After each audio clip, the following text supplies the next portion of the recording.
সময় মতো যেতে না পারলে কি যে হবে, এদিকে শরীরটাও ভালো লাগতেছে না, কেমন জানি করছে। মামা একটু রিক্সাটা সাইড করেন তো।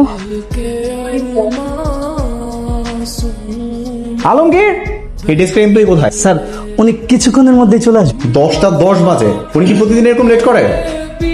আসলে ইমিডিয়েট আমার রুমে দেখা করতে বলবা। জি sir. May I come in sir? Yes, come in. আসসালামু আলাইকুম স্যার। এরকম একটা নষ্ট ঘড়ি পরে ঘুরে বেড়াচ্ছেন কেন? টাইম তো ঠিকই আছে স্যার, ঘড়িতে কোনো সমস্যা নেই।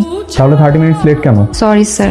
আমি এত কিছু শুনতে চাই না। আমার বাবার অবর্তমানে যেহেতু আপনাদের বেতন বন্ধ হয়নি, সেক্ষেত্রে কাজটাও যেন বন্ধ না হয়। এবার আসুন। ডাক্তার, আমার কি খুব খারাপ কিছু হয়েছে? আপনার ব্রেন টিউমার রয়েছে, এটা এমন ছড়িয়ে গেছে যে অপারেশন করেও আর কিওর করা সম্ভব না। আমি যদি না থাকি তাহলে সবার কি হবে আল্লাহ? আর মৃত্যুর আগে অন্তত আমার ভাইয়ের চাকরির ব্যবস্থাটা করে দাও।